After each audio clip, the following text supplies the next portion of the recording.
Okay, so from continuation of last class, this is the final outcome of the jacket shading, of the blazer shading. So I shaded the sides, I shaded this shoulder part just a little bit, this part a little bit. I also went ahead to shade under the collar, that is the lapel. Same here, just a little, nothing too obvious. And afterwards, our usual smudge blend method. Okay, I run my fingers through it, and then the very last part, which we shouldn't forget. Okay, I should add this part too, just a little. And then the very last part, which we shouldn't forget, highlighting the outlines more so that it pops out.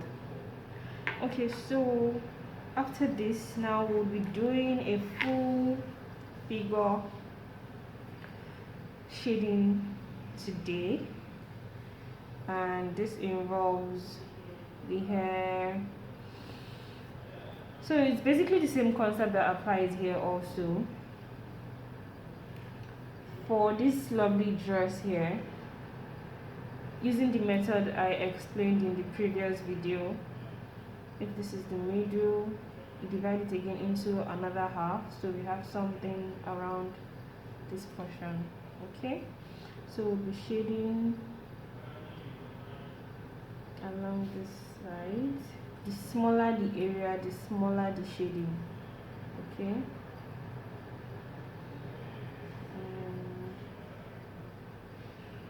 so this is the region to be shaded, same as this. So for this particular sketch, incorporated a cloth detail was incorporated into this, and I'll be showing how to shade flowers. So here is our flowers. So we'll be shading these portions, this portion, and this portion. Okay, then likewise for the arm, the puff sleeve, we'll be shading just a little of this portion, so it gives it that rounded look, that rounded shape. We'll be shading this portion also, just a little on here. Also applies down to the sleeve here. We'll be shading this a little, and also this a little. So I'll go ahead. Okay, so for the hair, when you have this is basically a side part bob. So all you want to do is simply just shade the top part, leave a little space, shade another part. So this gives it like a sort of sheen, like you're applying the effect of sheen on the hair. So dark light. You also want to shade the lower part a little bit.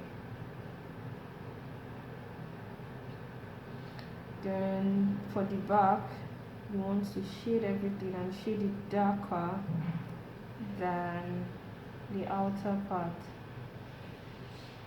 So same thing applies here. Shade the back darker than the front,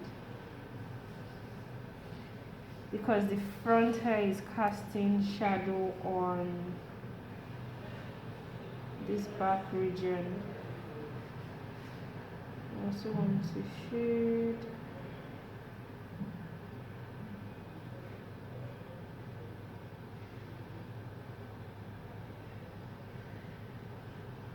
halfway through, same here,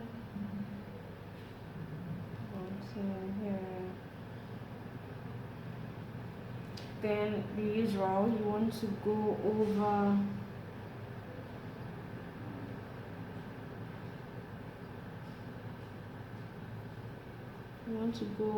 your outline so it makes it pop out.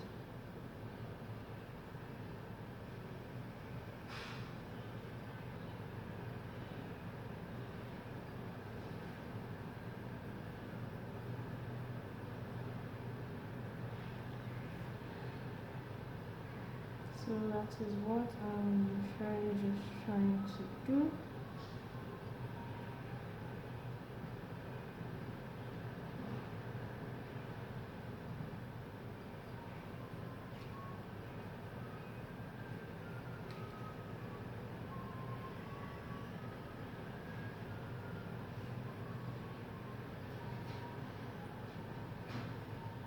Then you can just go ahead and add some little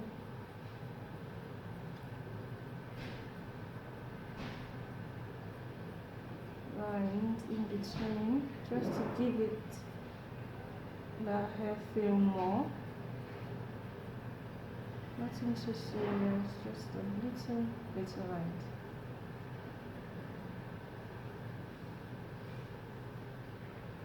And there you have it for the hair.